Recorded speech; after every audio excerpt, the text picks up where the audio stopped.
And that's why, to me, and when you see the sizes of these places, you realize they could house an enormous amount of people. And so all you have to do is start putting those people away, and little by little, the less brave people who know that they're being lied to, that is a whole, they're sitting there in the middle of the reset as far as the psychological and what passes as truth. The ones who stood up got, like, again, if they just kept stopping and they didn't get violent, they get put in an insane asylum. If they got violent, they get put in prison. And then the people who were less brave said, I better shut up. And then a generation later, nobody knows. Then you have the orphan trains, the ones who know nothing. And just like the Native Americans who were pulled out of their tribes and put into, parasite schools to lose their culture. So we see like an industrial, how they industrially shut out the world of not very long, just a couple hundred years ago at the most, of this curtain. And how did they do it? And again, it was through murder and incarceration, and then and also indoctrination. So you have, basically you have the Native American orphans that get snatched before they're taught any of the wisdom, sent to these schools, brainwashed, and then sent back into their tribes. And then you have the orphans who don't even know where they come from, raised by the controllers. And then they grow up not knowing anything. I mean, it's so obvious to me now how in a few hundred years, how the world was flipped. It's not a mystery to me anymore how they did it. No, it's a technology that they use in it even today. I mean, look at the elections in the Ukraine. They're using the same technology. They're using this fooling around, just practicing on one country, and then using this, preparing this to the world. I mean, the top person, the top candidate who got 30% and is probably gonna win it is the comedy I person. know. I pay attention. I mean, I'm not your typical American. This, I mean, a bunch of Americans follow this stuff, and I know. They're so not typical Americans. the people that I'm talking to are mostly not typical, because those who are typical just unsubscribe immediately when I start talking about those topics that are really itchy for them. So whatever. What is actually your thinking on Yahweh? Well, again, my thinking on Yahweh is he's part of, he's part of the creation story. I acknowledge the ancient world knew who that being was. It's part of our creation story. It's part of the ancient world's creation story. But because the whole thing was ignore him. He's making all these claims. He's crazy. He's demented. There's no hate. There's no need to hate. Just ignore. And that's why a new species had to be created. That's why a dumbed down version of humanity had to be created. And then when it presented itself to them and told them that it created them and it was their God, they didn't know any better. Nor did they didn't have the shamanic capacity to ascertain what they would do. And to me, there's the original Homo sapiens, which means the wise ones. And then we have the creation stories, which I call Homo sapiens domesticus. Yeah, now we have the Homo cervantes, as they say. Homo cervantes. It's like so just like you have a wild boar and there's a pig, well, you have the original humans, and then you have what got created that we see in both the Sumerian texts and in Genesis. And to me, that was the domesticated version of us, of the original humans. And then they started slaughtering. I mean, the whole taking of Canaan, was about exterminating the original population and bringing in a new population. And as we're now seeing how ubiquitous the giants were, they tell you in those days, the Nephilim, there were Nephilim on the earth that day. Those were the original humans. And then apparently the crossbreeding, at least originally, between the new human and the old humans created some really nasty giant. You know, because they tell you that, you know, the Nephilim were on the earth that day, but then they talk about this kind of cross between what they call the Watchers. Who were the Watchers? They were the humans who were already here watching what's going on.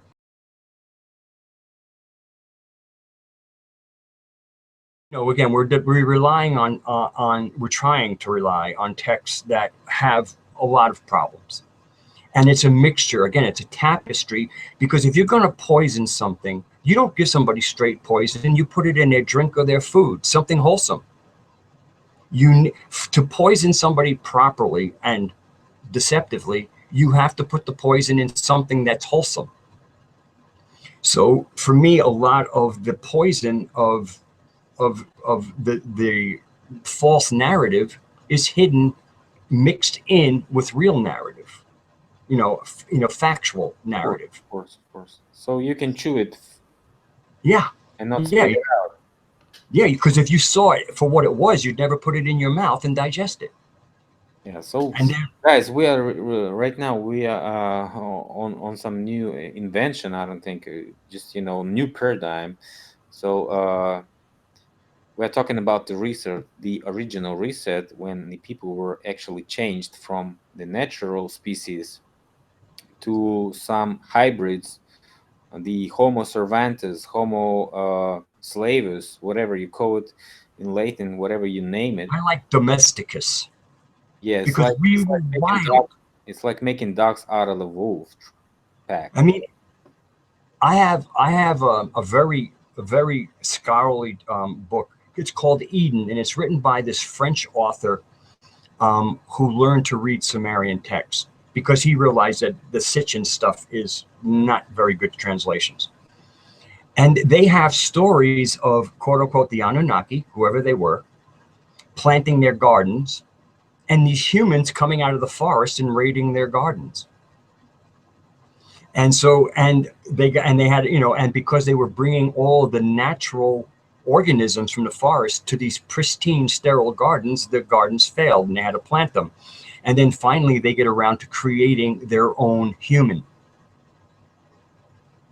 Yeah. And because again, we were as wild. I mean, even in Genesis, when you hear about all of the animals and the beasts of the field, the original humans are the beasts of the field. Because we were wild, but not in any kind of negative sense, but we were still part of nature. So we were wild in that sense. We were natural. We were natural the way a boar is natural and a pig isn't natural. The way the aurochs or the wild oxen is natural and the cattle is not natural. The way a wolf is natural and a dog is not natural. Yeah. So, there's the natural human and there's the domesticated human. And the domesticated human, the story of the domesticated human is told in Genesis and in the Sumerian texts. And then, of course, there's the extermination of the original human, taking their prepubescent, uneducated women and then inserting their inferior genetics into there. Now, this actually served two purposes. Not only did it degrade us, but it upgraded them. Yeah, the DNA looks exactly like snakes, so it could be symbolized in all this implementation of the parasitic DNA in these domestic people, and this is what we come with the symbolism of healthcare. Also, looks like DNA modification system via drugs and all this influence.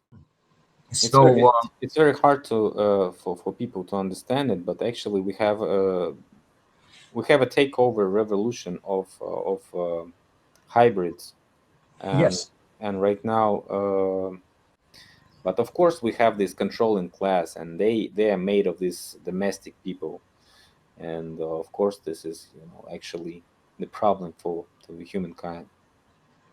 Well, I'm at the point now where, look, there's none of us that have original human blood in us. We're all mixed now. Yeah, yeah, of course, of So course. now it's the spirit within you that matters. Yeah, And that's why none of us can make any claims about, oh, I have this blood, I'm RH negative. Who cares? What are you doing? What is your spirit doing? How are you, I mean, that's where, because we are spirits ultimately expressing through our bodies. So, and we have the power to override our genetics, as far as how we perform. We don't have to change, and we don't need to change our eye color, all that silly stuff, because you've heard about epigenetics, right? The fact that you can change your genetics through what you do. So to me, it all comes down to, what is your spirit? Are you an original human in spirit, or are you a parasite in spirit? yeah, yeah. I just thought there's this humorous of, just like, again, there's so much pretending from the parasites, and they're not very competent. They're not a competent group. Yeah, of course, of course. This is a problem. The level of intelligence is decreasing, and that's why the leaks came out. They want some people from who is left, from who is left, from this this small group of people. They want some woke people, awakened people, whatever, to Okay. start igniting this movement. This is what they really want, because they are like sick and tired of those stupid elites. Elites. Yep. I don't This, call them elite. Elite is, to me, elite is a performance. If you're really good at something, you're elite. But if yeah, you're a pretender trying to be elite, we know what you are. You're an elite.